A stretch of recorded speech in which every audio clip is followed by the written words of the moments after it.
자, 우리가 이제 사무엘하 21장부터 24장의 구조를 다 살폈습니다. 다 살폈는데, 결국 이제 이것만 들어도, 이 사무엘서가 결국 뭘 이야기하려고 하는 책이구나, 여러분들 어느 정도 다 이제 정리가 되셨을 거예요. 근데 이제 중요한 것은, 이제 그러면 이제 마지막으로 해야 될 것이 뭐냐면, 이 내용과 사무엘서 전체와 어떻게 연결되느냐, 그 부분이에요.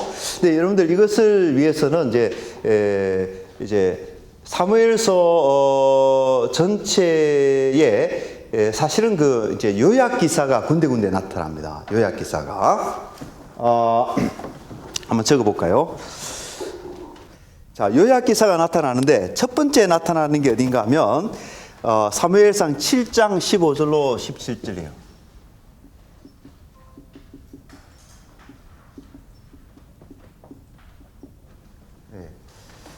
여기 하나 나타나고, 그 다음에 두 번째로는 14장 47에서 50일, 그렇죠. 50일. 그 다음엔 또 어디입니까? 사마 8장 15절에서 18절. 그 다음에 20장 23절에서 26절인가요? 네.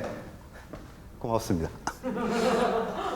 자, 이렇게 이제 사무엘서에는 이렇게 이제 요약 기사가 이렇게 나오는데요. 물론 이제 여기에 사무엘하 3, 4, 5장, 사무엘하 5장이죠. 거기에 가보면 거기도 이제 요약 기사가 있어요. 이렇게 다윗의 아들들 명단, 다윗의 아내들 명단이 있는데, 그거는 이제 이렇게 소단락 안에서 나타나는 하나의 그 요약 기사이기 때문에 그 부분은 이제 따로 다루는 게 좋다고 봐요. 이거는 이제 사무엘서 전체와 관련해서 이제 그 흐름에 있어서 하나의 그 분기점이 될 수 있는 그런 것이거든요. 그래서 이제 이게 중요한데, 자, 이렇게 이제 네 개의 요약 기사가 나타나고 있는데요. 이미 이제 여러 구약학자들이 사무엘서의 구성을 이해하는데 이 요약 기사가 중요하다라고 말해 왔어요. 뭐 독일의 학자를 들라고 하면 오토 아이스펠트 같은 사람, 아주 유명한 구약학자죠. 이 사람이 이걸 주목하고 이 요약 기사가 사무엘서의 구성을 이해하는데 굉장히 중요하다라고 말했고, 또 영미권에서는 이제 S.D. 왈트스라는 사람이 이 요약 기사의 구성적인 기능에 대해서 이제 설명한 바가 있어요. 여러분들 강의한 139에 보면은 거기 제가 왈트스의 말을 이렇게 소개해 놓았는데, 직분자 명단, 여기는 저는 이제 요약 기사, summary information, 이런 표현을 씁니다만은 이분은 이제 직분자 명단이라고 이렇게 말했어요. 사실 이 요약 기사들을 보면 주로 사람 이름들이 많이 나타나거든요. 그러니까 이렇게 왕국에 있어서 신하들의 명단 이런 거죠, 그죠? 제사장, 서기관, 사관 이런 표현들, 그런 것들이 이제 주로 많이 나타나기 때문에 왈트스는 이제 직분자 명단이라 이렇게 말하고 있어요. 그러니까 직분자 명단들은 연대기적 표식들이 아니다. 그러니까 자칫 잘못하면 이렇게 역사 기록으로 우리가 보니까요, 이게 하나의 어떤 연대기와 관련해서 나타나는 표현인가 이렇게 오해할 수도 있죠, 그죠? 근데 그게 아니라는 것입니다. 연대기적 표식들이 아니고 그것은 해석적인 기능을 한다. 굉장히, 그러니까 여러분들 내러티브를 읽을 때는요, 이런데 항상 이렇게 이런 것이 있다라는 사실을 염두에 둘 필요가 있어요. 이게 아무것도 아닌 것처럼 보이거든요, 어떻게 보면은.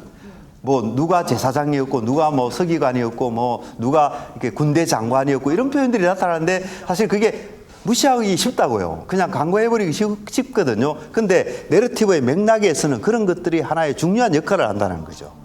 역할을 한다는 거예요. 근데 그게 여기서는 이제 해석적인 기능을 한다고 하고 있어요. 그것이 의도하는 것은 뭐냐? 내러티브 상에서 새로운 시작, 즉 저자에게 신학적으로 중요한 사건들의 새로운 전환, 터닝 포인트라는 거예요. 그러니까 역사를 쭉쭉 서술해 내려가다가 그 역사를 일단락 짓는 역할을 하는 거예요. 일단락 짓고 그 다음에 새롭게 또 이렇게 어떤 내용이 이제 펼쳐지는 거죠. 펼쳐지는 거죠. 그래서 그것을 해 나가는 데 있어서 아주 중요한 그 도구가 되는 것이 이 중요한 장치, 어떤 문학적인 장치이죠. 문학적인 장치, 그렇죠? 그 문학적인 장치로서 이 요약 기사가 역할을 하고 있다. 그래서 사무엘서는 예상치 않은 새로운 출발을 중심으로 구성된 역전의 책이다. 뭐 사무엘서를 가리켜서 역전의 책이다 이렇게 많이들 이야기하는데요. 한나와 버닌나의 역전, 뭐 그죠? 이렇게 엘리 제사장 집안과 사무엘 사이의 뭐 그런 관계, 또 다윗과 사울 사이의 관계, 더 나아가서는 뭐 블레셋과 이스라엘과의 관계, 이런 것들이 다 이렇게 역전되잖아요. 그러니까 사건이 진행되면서, 그렇죠? 그래서 역전의 책이다 이렇게 말을 하기도 합니다만은, 그것이 어떻게 되어지느냐? 바로 이 요약 기사, 그렇죠? 요약 기사를 하나의 그 기본 어떤 틀이라고 그럴까요? 그 틀을 중심으로 그렇게 이야기가 구성되어 있다라는 것이죠. 이렇게 이제 네 가지 요약 기사가 나오는데, 이것이 만약에 터닝 포인트라고 한다면 이것을 중심으로 사무엘서 전체를 단락 구분이 가능해지는 거예요. 그래서 1장부터 7장까지가 한 단락이 되는 겁니다. 그렇죠? 한 단락이 되고, 그 다음에 이 17절 끝나고 바로 8장으로 넘어가는 거니까, 그죠? 8장으로 넘어가는 거니까 여기 8장부터 14장까지 이게 또 한 단락이 되는 거죠. 한 단락이 돼요. 그 다음에 사무엘상 51장 이후에 이제 15장이 넘어가니까 15장부터, 그죠? 15장부터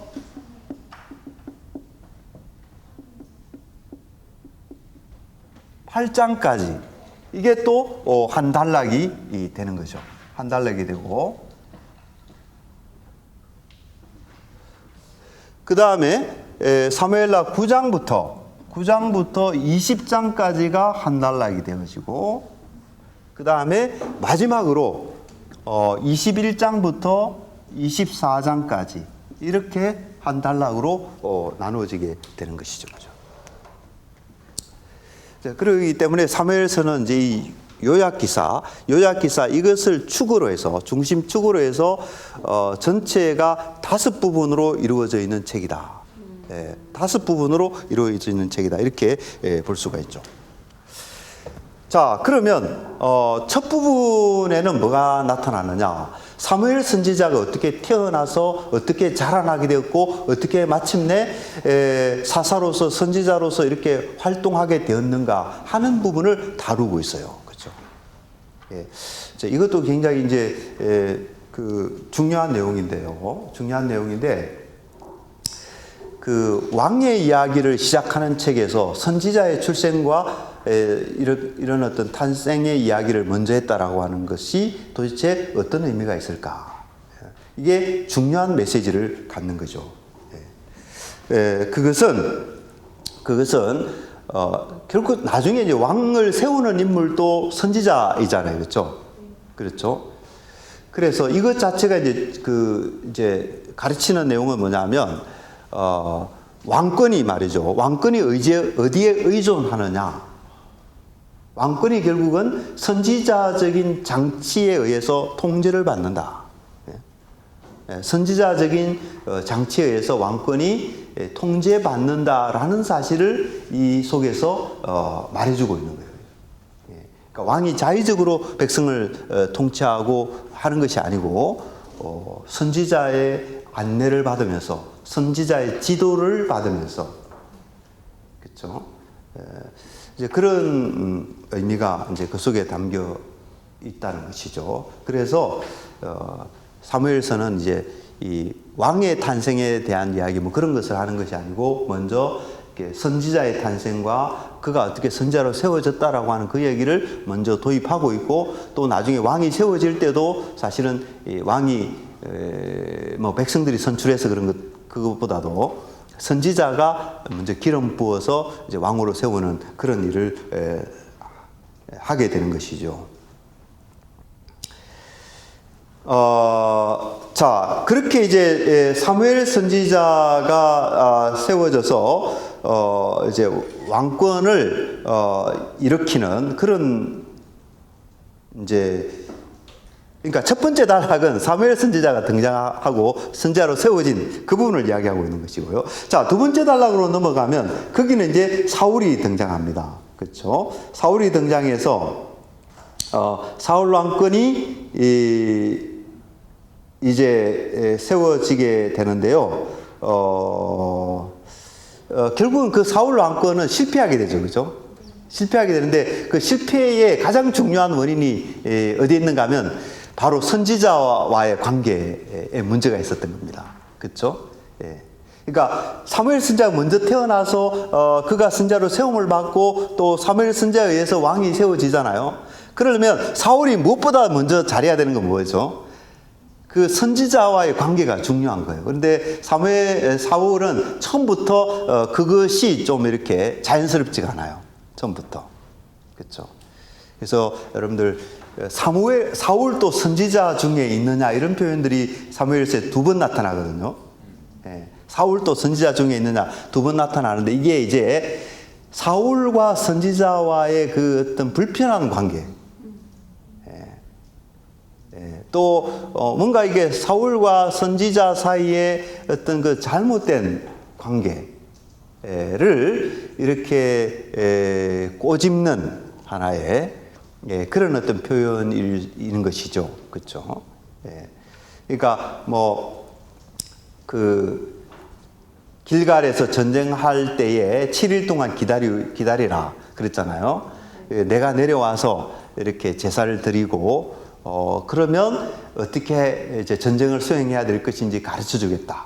이렇게 사무엘 선지자가 그렇게 말했잖아요. 그런데 사울은 그 말을 순종하지 않죠. 그죠? 않게 됩니다. 그리고 나중에 이제 아말렉과의 전쟁에서도 그렇게 되죠. 분명히 아말렉을 한 사람도 남기지 말고 다 진멸하라. 이렇게 사무엘 선지자가 이렇게 하나님의 말씀을 전달했는데 사울이 그 말씀을 안 지켜버리거든요. 그렇죠? 그래서 결국 사울 왕권이 무너지게 되는데 그것은 이 선지자와의 관계가 잘못됐고 그건 결국은 선지자와의 관계가 잘못됐다라고 하는 것은 하나님과의 관계가 잘못됐다 그 얘기 아니겠어요, 그렇죠? 그런 것이거든요. 자,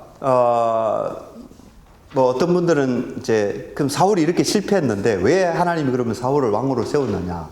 이제 그렇게 질문하는 분들이 종종 있어요. 바로 다윗으로 가지. 그렇죠? 바로 다윗으로 가지 왜 사울을 이렇게 왕으로 세웠느냐? 그렇게 이제 궁금하게 여기는데 여러분들 어떻게 봐요? 하나님 왜 사울을 세우셨을까요?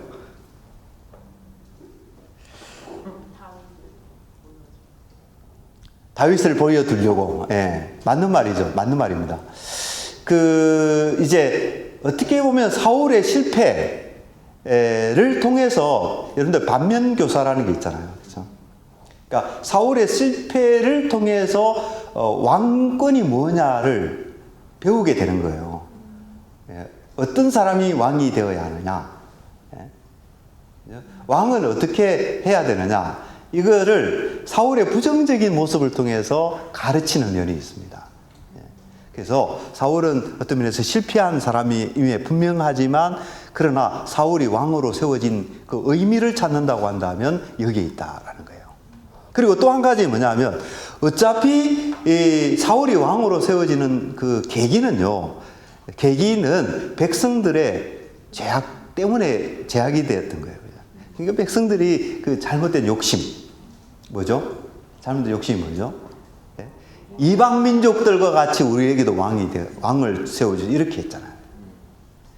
그러니까 백성들이 지금 다른 민족은 다 왕도 있고 또 왕이 나가서 전쟁도 싸워주고 그게 백성들에게는 좋아 보였던 거죠. 그래서 이 백성들도 이제 그런 어떤 그 주변에 있는 이방 민족들의 길을 이렇게 따라가는 그게 하나님 보실 때는 불신앙적인 거죠. 그렇죠? 그러니까 하나님의 백성들은 하나님께 구하고 하나님을 의지하고 그래야 되잖아요. 그렇죠?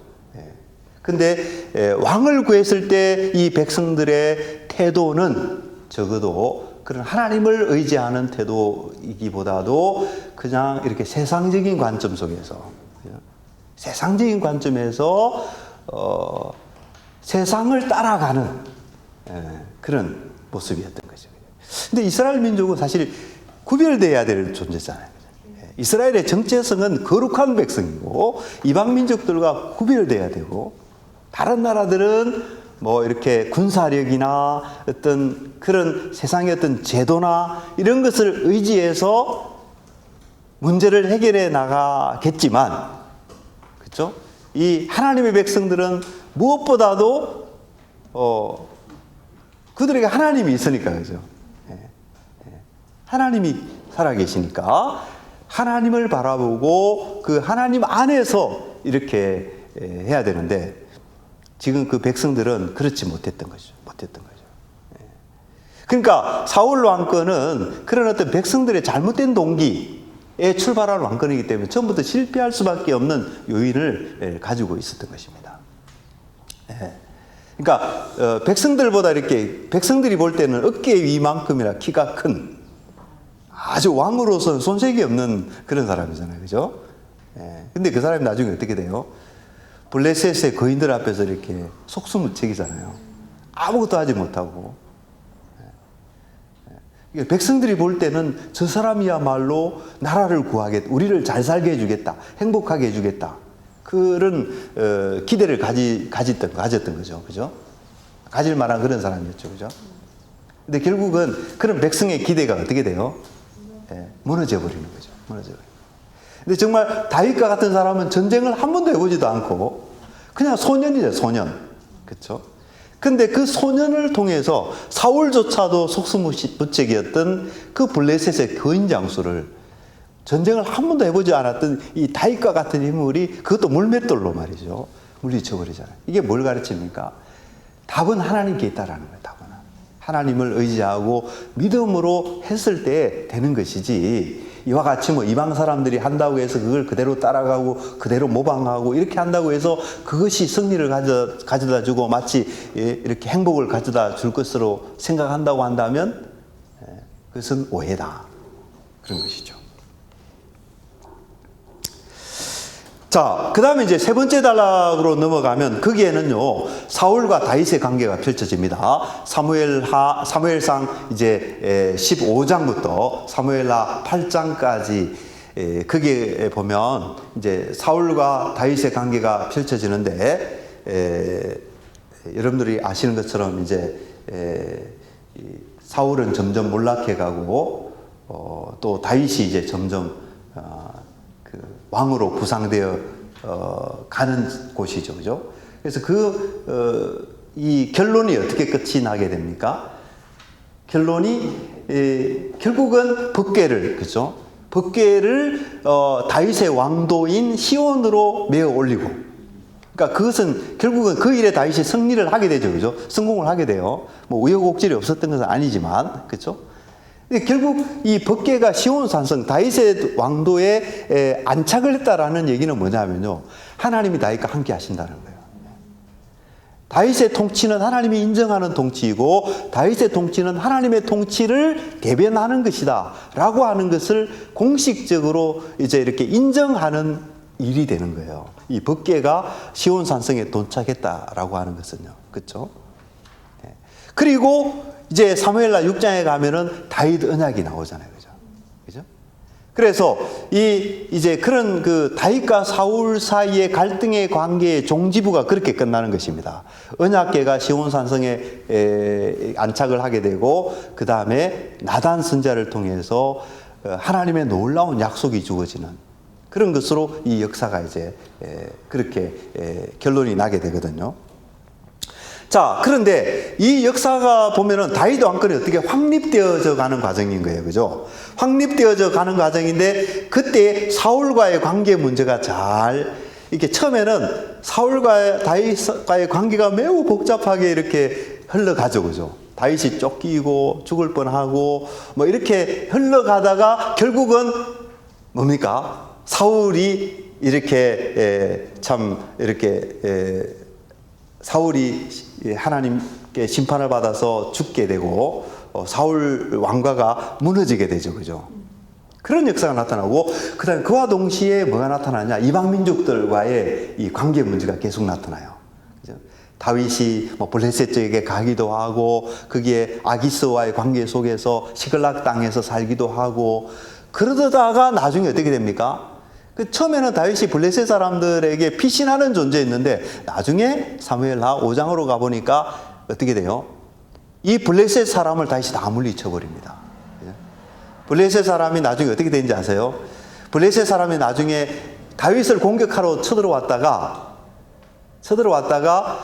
블레셋 사람이 이제 도망을 갑니다. 이제 매우 급했던 것 같아요. 도망칠 때 이제 매우 급하게 도망치다가 자기들이 가져왔던 우상들을 다 버려두고 도망갔다. 그런 내용이 사무엘하 5장에 나타납니다. 근데 물론 이제 그런 승리를 할 때 하나님께서 보면요. 다윗에게 사울 힘도 주시고 사울 지혜도 주시고 심지어 전략까지 다 가르쳐 주세요. 어떻게 해라. 타이밍까지 다 이렇게 하나님 알려주세요. 타이밍까지.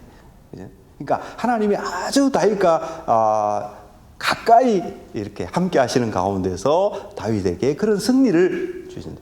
그러니까 문제는 뭐냐면 블레셋 사람들을 그렇게 해서 제압을 해버린 거예요, 다윗이. 그죠? 그러니까, 그죠? 과거에 이 블레셋 사람들은 이스라엘 사람들에게서 법궤를 빼앗아 가기도 했던 거예요. 예, 뭐 빼앗아 갔지만 사실은 그게 아니고 이제 하나님이 이렇게 이스라엘을 징계하시는 차원에서 그렇게 하신 거죠. 그죠? 근데 어쨌든, 과거에는 블레셋 사람들이 법궤를 빼앗아 갔는데 말이죠. 근데 다윗이 등장하니까 어떻게 됩니까? 이 블레셋 사람들이 자기들이 섬기는 신들을 막 버려두고 다윗 앞에서 이렇게 줄행랑을 친다 그러나요? 그런 표현을 하죠. 그죠? 그렇게 되어버린 거예요. 그러니까 이 다윗이 블레셋을 완전히 제압했다. 그게 나타나고요. 그 다음에 여러분들 사무엘하 8장에 가면 그게 뭐가 나오는가 하면 다윗이 물리친 이방 민족들의 명단들이 쭉 소개됩니다. 제가 여러분들 이거를 책에다 도표로 그렸는데 여기 여러분들에게 소개를 하는 게 좋겠다 싶어요. 이 그림으로 보여주면 눈에 이렇게 확 들어오잖아요. 그죠? 그래서 자, 그러니까 구조가 재밌습니다. 사무엘하 6장에는 법궤를 메어 올리는 내용이 나타나고 사무엘하 7장에는 이제 이렇게 다윗 언약이 나타나요. 그죠? 그러니까 다윗 왕권이 하나님의 축복 가운데 있다라고 하는 것을 아주 이렇게 집약적으로 보여주는 내용이 어떻게 보면 사무엘하 6장과 7장인 거죠. 그죠? 근데 그 6장과 7장을 중심으로 뭐가 나타나느냐? 블레셋의 정복.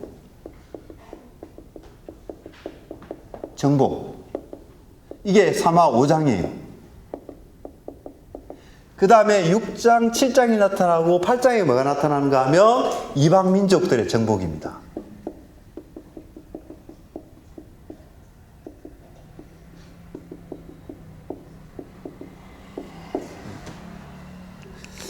그러니까 다윗 왕권이 견고하게 세워졌다. 하나님이 함께 하시는 왕권이다. 하나님이 영원한 왕위를 약속하신 그 왕권이 다윗 왕권이다.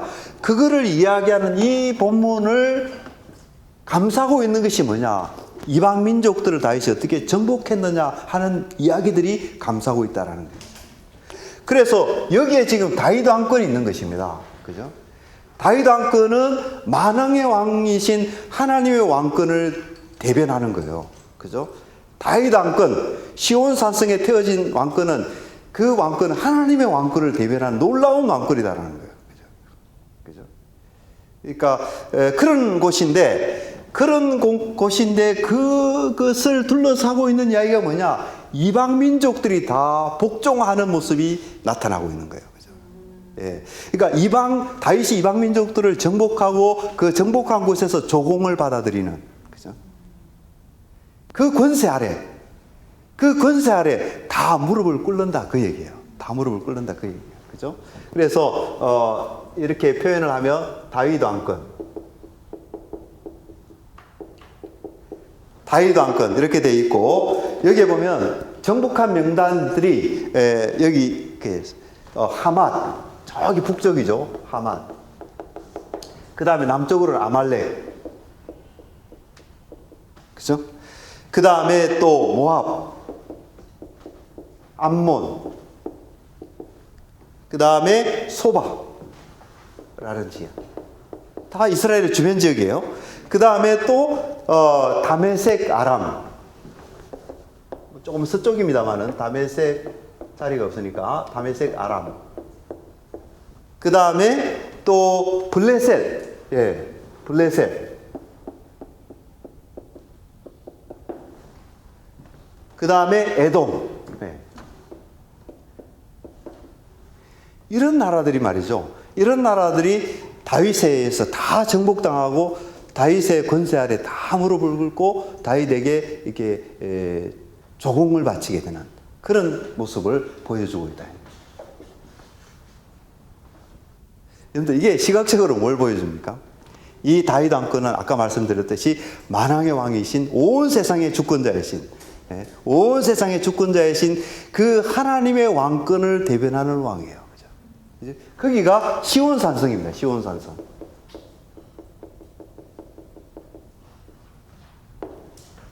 그 왕 앞에 모든 열방들이, 온 세상이 다 이렇게 정복당하고 무릎을 꿇고 이것을 말해주고 있다라는 거예요. 말해주고 있다. 그래서 이런 차원에서 보면 그 사무엘서의 이 구성이 너무나도 흥미롭다.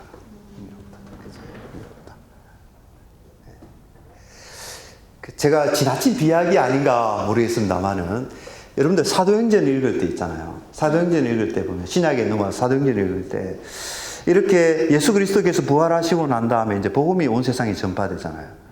근데 보면은 오순절에 이제 이렇게 예루살렘에 사람들이 모여들지 않습니까? 그런데 그게 모여든 사람들 보면 온 세상 각지에서 다 모여들어요. 그렇죠? 온 세상 각지에서 모여든 그 사람이 예수 그리스도의 복음을 듣고 예수 그리스도의 왕권에 굴복하죠. 그죠? 말하자면, 영적으로 보자면 이 예수님이 이루어진 그 놀라운 정복전쟁, 십자가가 하나의 정복전쟁이잖아요. 그죠? 영적인 정복전쟁이죠. 그러니까 어떻게 보면 예수님은 십자가 정복전쟁의 피해자가 아닙니다. 이 정복전쟁에 나서는 위대한 용사인 겁니다. 세상 사람들 볼 때는 아주 비참하고 패배자이고 힘없는 자처럼 보이지 모르죠. 그러나 이 사건의 그 본질을 아는 사람이라고 한다면, 십자가 지는 그 자리는요, 예수님이 하나님 나라의 왕으로서, 하나님 나라의 용사로서 적들을 물리치는 그런 전쟁의 자리라고 볼 수가 있는 것입니다. 그리고 그 전쟁의 자리에서 예수님은 승리하신 것이죠. 그 전쟁은 죽음으로써 얻는 승리니까요. 그렇죠? 그래서 예수님이 이루신 이 정복전쟁은 이 세상 그 어떤 누구도 생각할 수 없는 정복전쟁입니다. 이 세상의 그 어떤 정복자도 이루어낼 수 없는 그 정복의 일을 예수님이 하셨던 거예요. 그죠? 그러니까 그게 우리에게 충격적이고 너무 놀라운 일이죠. 그죠? 자, 그렇게 예수님이 정복전쟁을 치루었는데 승리하신 거죠. 부활하심으로써 승리하셨는데 그 결과가 어떻게 됐습니까? 세상 열방을 향하여서 이 복음이 전파되어지죠. 그리고 그 복음의 열매들이 뭡니까? 전리품입니다. 어떻게 보면. 그렇죠? 예수님이 위대한 정복자로서 이렇게 정복전쟁에 승리하셨는데 그 정복전쟁의 전리품으로서 얻어지는 것이 뭡니까? 모든 세상 만방에서 예수님을 구주로 고백을 하고 예수님 앞에 다 무릎을 꿇고 예수님께 나오잖아요. 그분 앞에 회개하고, 그죠?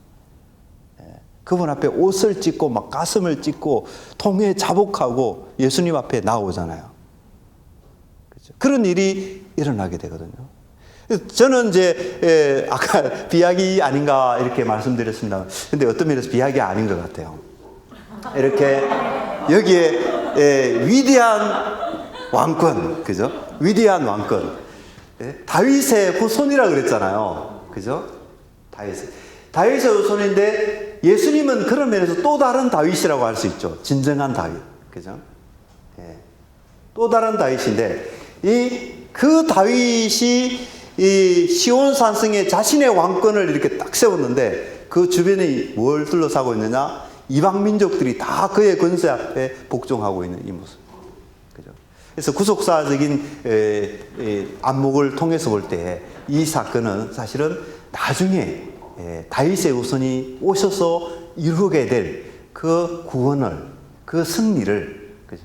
그 왕적인 권세를 지금 예표하고 있는 것이다. 예표하고 있는 것이다. 우리가 그렇게 이해할 수 있게 되는 것이죠. 그죠? 근데 어쨌든 이제 여러분들 정리를 해봅시다. 지금 이제 사무엘상 15장부터 사무엘하 8장까지인데 거기에 다뤄주는 주제는 따지고 보면 두 가지입니다. 뭐냐면 사울과의 관계이고 이방 민족들과의 관계인 거예요. 사울과의 관계 속에서 다윗이 모든 난관들을 다 이겨내고 하나님이 함께 하심으로써 그래서 통일 이스라엘의 왕으로서 등극하게 되는 것이고요. 그 다음에 주변의 모든 민족들을 다 정복하고 다윗의 왕권을 확고하게 세우는 그 얘기를 하고 있는 거예요. 그죠? 하고 있는 거예요. 그게 어디서 봤습니까? 사무엘서 결론부에서 우리가 봤던 내용이죠. 그죠? 사무엘서 결론부에서 이렇게 여러 가지 문학적 양식과 이런 것을 통해서 했던 이야기인데 사실은 이렇게 연결이 되어진다라는 거예요. 이렇게 연결. 자, 그 다음에 마지막으로 이제 그 사무엘상 9장부터 20장까지인데요. 거기에는 뭐가 나타나는가 하면 이제 여기에서 또 반전이 일어납니다. 그죠? 지금까지 승리의 역사이고 다윗 왕권이 어떻게 견고하게 세워졌는가를 하나님의 축복을 받았는가를 이야기했는데 이제 9장부터 펼쳐지는 역사는 뭐냐면요. 어두운 역사입니다. 그죠? 9장에 처음부터 당장 어두운 역사가 나타나는 건 아니지만 서서히 이제 어둠이 시작되는 거예요. 9장으로 넘어가면 어둠에 시작되다가 점점 어둠이 짙어져다가 나중에 암흑이 되어버립니다. 그죠? 사무엘하 11장 이후 이제 바세바 사건이 터지고 그 다음에 우리야 장군을 어떻게 무참하게 그렇게 교활하게 그렇게 악랄하게 사악하게 이렇게 다윗이 죽이잖아요. 그러니까 그렇게 하나님이 함께 하시는 사람이 그렇게 사악한 사람이 되는 거예요. 충격적입니다. 사실은요. 굉장히 충격적입니다. 그러니까 이거는요 인간에게 너무 소망을 걸 수가 없다라는 것을 다시 가르쳐 줍니다. 우리에게. 가장 선해 보이던 사람이 가장 악해져 버리고 가장 지혜로워 보이던 사람이 가장 어리석은 사람이 되어버리는 거예요. 되어버리는 거예요. 결국은 인간은 정말 그때그때 하나님이 은혜 주셔서 이렇게 또 잠시 돋보이기도 하고 찬란해 그 빛이 찬란해 보이기도 합니다만은 그 빛의 출처는 결국 인간이 아니다라는 거죠. 그 아름답고 밝고 빛나는 모든 면들이 사실은 하나님의 은혜로 인해서 주어지는 것이고 하나님만이 참 빛이고 참 선한 분이고 참 영원하신 분이다. 이걸 우리가 다시 한번 깨닫게 해주는 내용이에요. 어쨌든 9장부터 20장에 보면 다윗의 그 어두운 면이 펼쳐집니다. 다윗이 왕권을 어떻게 사용했느냐? 하나님을 받들어 섬기고 그분의 뜻을 성취하는 일에 사용된 것이 아니고 자기의 개인적인 정욕을 위해서 왕권을 휘두르는 거죠. 그때부터는. 그 휘두르니까 어떻게 됩니까? 불행한 일들이 여기서 왕권을 남용함으로써 겪게 되는 여러 가지 문제점들이 사무엘하 9장부터 20장까지 다루어지고 있는 거예요. 그래서 주제적인 관점에서 이것은 사무엘하 24장과 통하는 것입니다. 24장에 거기에 또다시 다윗 왕권의 남용의 문제가 나타나죠. 그죠? 그리고 사무엘하 23장 8절로 39절에 나타나는 그 에피소드와 용사들의 명단 속에도 다윗이 어떻게 왕권을 남용했을 때 그것이 어떻게 위험 요소를 갖게 되는가 하는 것이 거기에 나타나고 있잖아요. 그죠? 그래서 주제 면에 있어서 그렇게 연결이 되어지게 되는 것이죠. 그래서 여기에 보면 이 중간 부분에 보면 여기는 이제 다윗 왕권이 확립되어 가는 과정 속에서 사울의 문제와 그 다음에 또 이방민족 이 관계 속에서 다윗 왕권의 확립을 보여줬다고 한다면요. 여기에 9장부터 20장까지 여기에는 위기를 맞이하는 모습을 봅니다. 다윗이. 그죠? 왕권을 남용함으로써. 이렇게 되죠. 제일 여기 선지자의 등장. 실패한 사울. 그 다음에 다윗이 등장해서 이제 다윗 왕권이 확립되고 왕권을 남용함으로써 위기를 맞이하게 되는 그런 내용이 여기에 나타나고 있고요. 그 다음에 여기 우리가 지금까지 살펴봤던 21장부터 24장 그 사무엘서의 결론부가 나타나는 거예요. 근데 여기에는 정확하게 대칭을 이루는 구조죠. 그죠? 대칭을 이루는데 전반부는 어떻게 됩니까? 전반부는 우리가 보았듯이 왕권의 확립 문제를 다루고 있어요. 언약에 충실하고 하나님을 의지하는 가운데 사울의 문제를 해결하고 이방민족과의 관계에서 승리하는 그런 어떤 것을 통해서 왕권이 어떻게 확립되어졌느냐를 한편에서는 노래하고 있고 다른 한편에서는 왕권을 남용함으로써 어떻게 위기에 처하게 됐는가 그것을 이 마지막에 교차구조의 또 다른 한편에서는 그 내용이 다뤄지고 있다는 것이죠. 그리고 그 가장 중심에 이제 다윗의 유언시가 나타나고 있다. 감사시와.